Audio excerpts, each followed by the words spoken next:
Assalamualaikum warahmatullahi wabarakatuh. Apa kabar teman-teman semuanya, para subscriber? Alhamdulillah hari ini kita bisa berjumpa kembali ya, untuk berbincang-bincang bersama saya Iwan Gunawan dan seperti biasanya Mas Arifin Soleh. Jadi hari ini kita berbincang-bincang, temanya kemungkinan bebas lah. Temanya selalu bebas. Jadi gak terpaku dari satu sisi yang lain kan gitu. Kadang bisa juga dari diri kita sendiri untuk apa? Bisa sharing lah sama jenengan. Kan kita kan ngomongin kemanusiaan. Iya. Kalau lebih dari itu. Jadi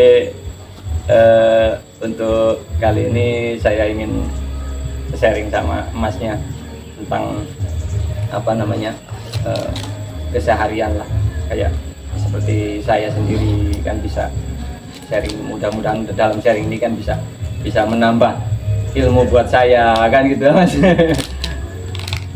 Sama-sama mudah-mudahan mendapat ilmu. Nah ini Bu, yang paling terpenting lah, saling mengisi ya, intinya kan kayak gitu. Jadi saya ingin sharing penjenengan, dalam setiap diri manusia itu kan apa namanya, ada titik-titik yang perlu dibenahi lah Mas, intinya kan kayak gitu ya. Jadi kadang-kadang kita sebagai manusia itu selalu merasa salah, selalu merasa berdosa kan gitu Mas. Nah terus cara-cara untuk bisa mengatasi hal-hal seperti itu gimana Mas? Menurut pandangan jenengan gitu kan, kita kan ya ada kalanya kalau kita selalu mengingat apa kesalahan ataupun apalah namanya, keburukan kita sendiri kan gitu kan, kadang-kadang selalu teringat kan gitu kan. Jadi menurut jenengan itu bagaimana Mas?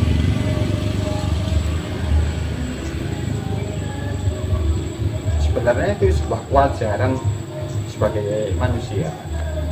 Ketika kita, bagaimana mungkin kita sebagai manusia bisa melupakan entah itu hal baik atau hal buruk dalam kehidupan.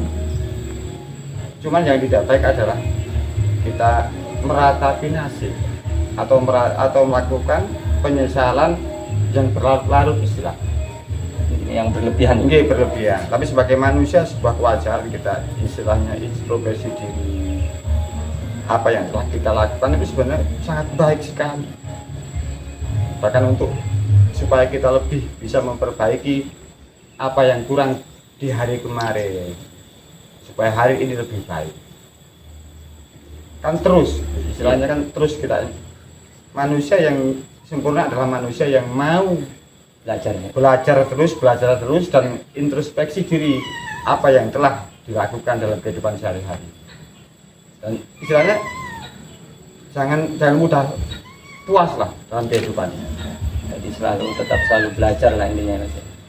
Selalu belajar terus. Jadi disitulah kadang-kadang ya, khususnya saya sendiri juga yang selalu terbayang nih kadang-kadang kan ya keburuan itu tadi Mas. Jadi kadang-kadang kita melupakan itu loh, sangat sulit bahasa kapan.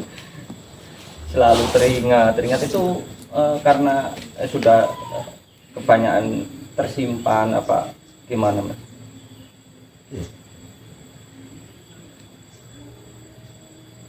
Itu sebenarnya harus kita benahi Mas. Apalagi kalau kita sudah mengarah ke keyakinan agama Islam, khususnya dalam surat Al-Fatihah kan ayat kedua kan setelah Bismillahirrahmanirrahim kan Alhamdulillahirabbil alamin. Sebenarnya ini adalah, saya tidak membicarakan tafsir ya, tapi sebenarnya ini adalah obat mujarab dalam kehidupan sehari-hari. Apapun kesalahan kita, apapun kekurangan kita, kan kita kalau sudah berkeyakinan agama Islam kan kita diberi kesempatan untuk bertaubat. Tapi yang tidak ada kesempatan adalah ketika bersyukur Mas. Istilahnya alhamdulillahirabbil alamin. Mestinya oke lah. Sebagai manusia kita tidak mungkin lepas dari kesalahan atau khilaf atau lupa. cuman poinnya paling enggak kita harus bersyukur karena telah diberi kehidupan di dunia ini oleh Allah Subhanahu wa Ta'ala. Poin-poin pentingnya kita harus belajar introspeksi diri itu mensyukuri hidup dulu Mas ya. Oke.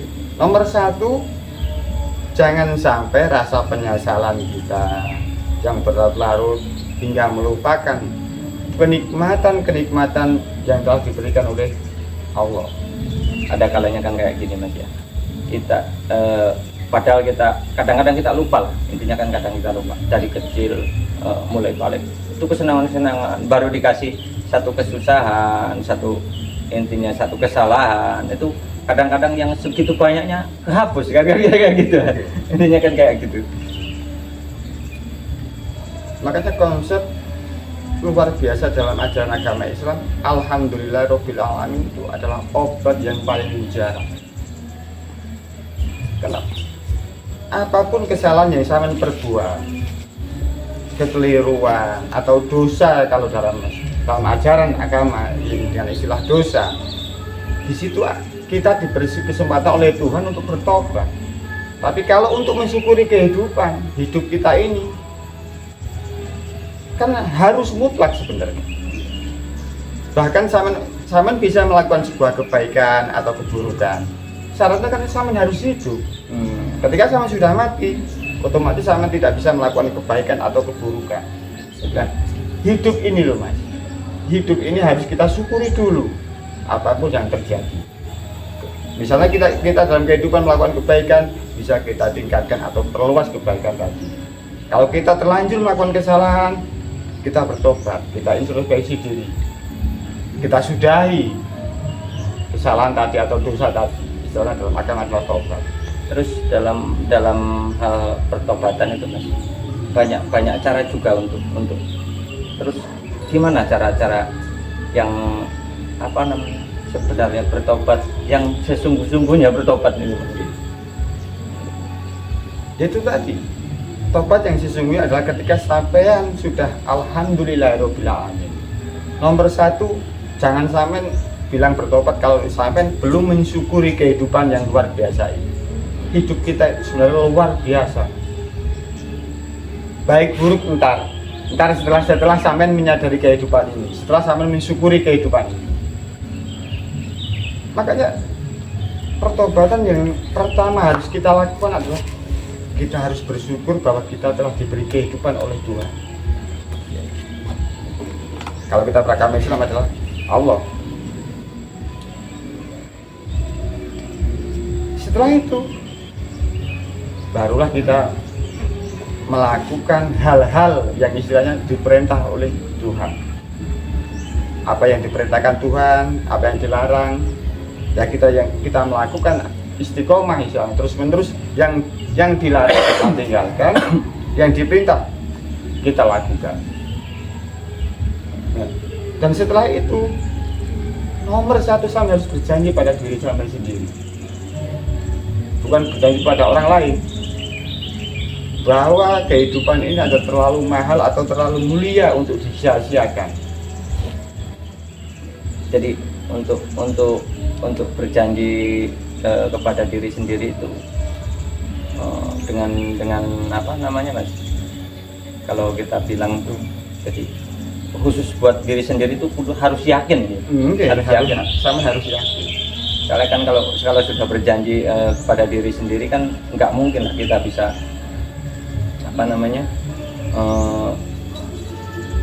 istilahnya apa ya, kalau dibilang itu bisa topat sambel lah masuk kan ke arah sana kan ya Mas.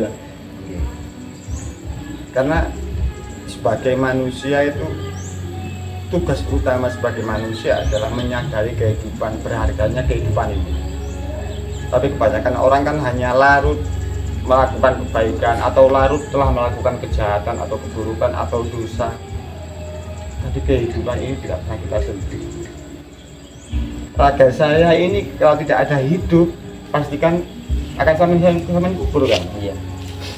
Hidup ini yang jarang dipahami atau disadari oleh kebanyakan orang di dunia ini.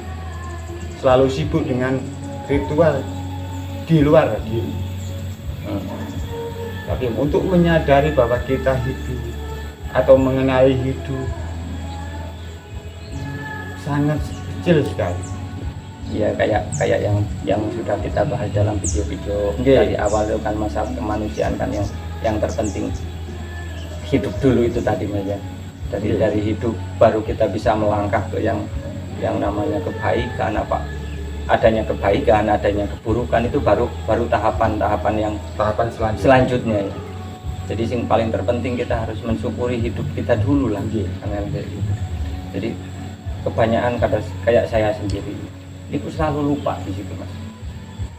Kadang-kadang kita cuman bisa mengambil dari luar, dari terpengaruh si A, si B, si C, kan kayak gitu. Jadi poin-poin yang selalu saya terbawa terus kan di situ. Makanya saya ingin sharing sama jenengan kan di situ Mas. Poin-poinnya kan di situ. Jadi kadang-kadang kita sebagai manusia oke lah kita melakukan A, B, C, D, kadang ada kalanya kita melakukan kesalahan, ada kalanya nggak sengaja kita berbuat baik kan itu. Tapi kan ini kan harus disadari sepenuhnya Mas. Poinnya kan di situ kan di situ ya.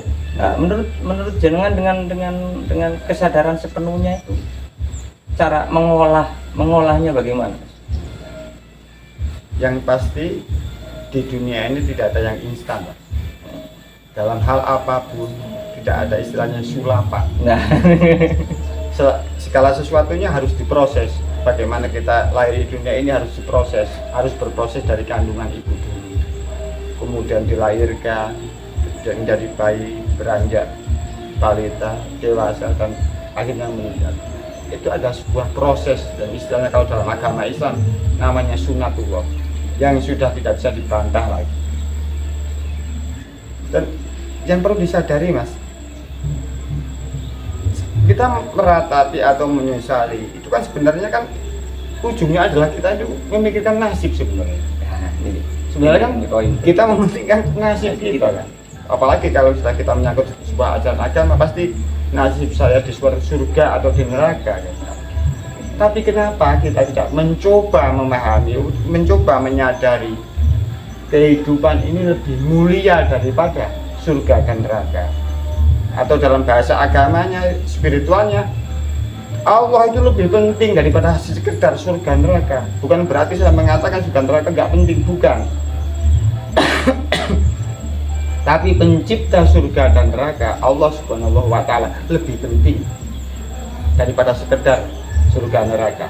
Bahkan kalau kita sebagai manusia saja kita sukses sebagai manusia, derajat kita sudah 3 tingkat di atas surga dan neraka. Itu belum menjadi khalifah loh, menjadi manusia saja derajat kita sudah 3 tingkat di hadapan Allah Subhanahu wa Ta'ala. Terus kenapa kita hanya terjebak di dalam dunia materi? Kenapa kita tidak mencoba meningkatkan kesadaran kita, meningkatkan keimanan kita, meningkatkan keberagamaan kita, istilahnya menuju tauhid, bukan menuju tauhid, menyembah pencipta surga dan neraka, bukan mencari surga dan neraka. Jadi akhirnya kita bisa menyadari bahwa antara keburukan, kebaikan itu bisa kita lewati, intinya kan kayak gitu.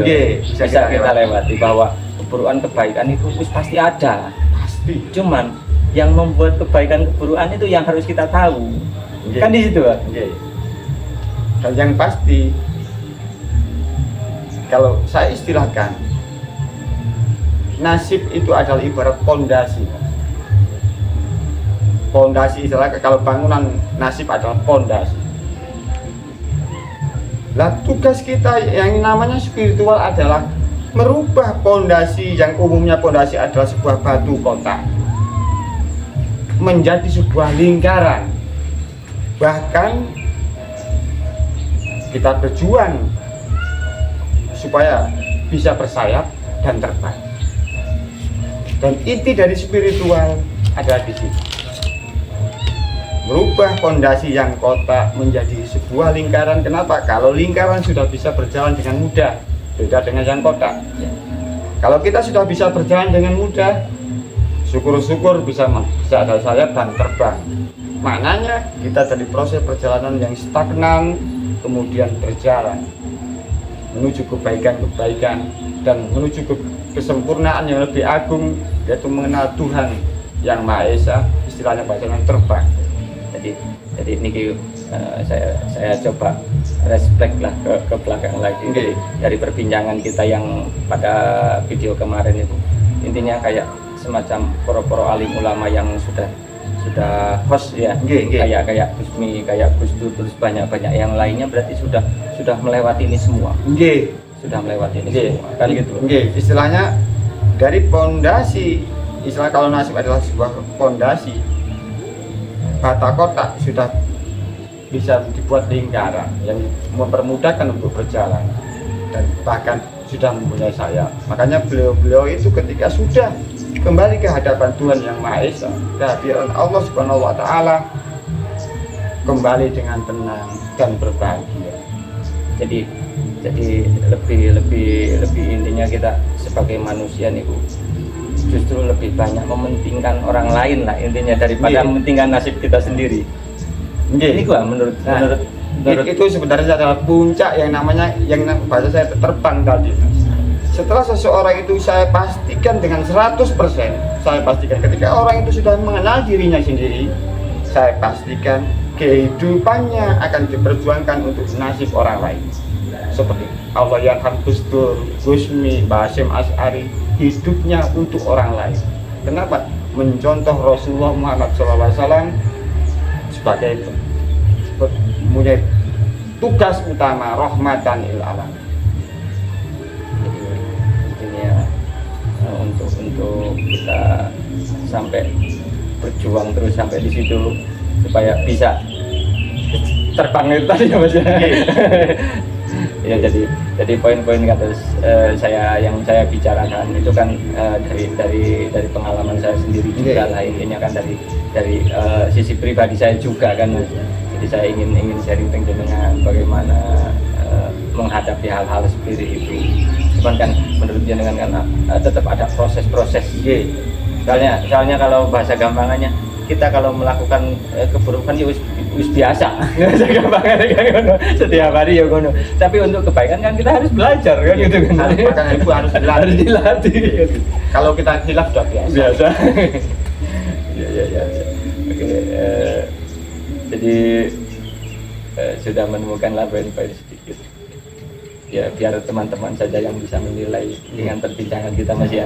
Jadi untuk hari ini cukup sekian dulu aja teman-teman. Jadi bisa kita sambung lain waktu atau video-video selanjutnya. Cukup sekian. Assalamualaikum warahmatullahi wabarakatuh. Waalaikumsalam warahmatullahi wabarakatuh.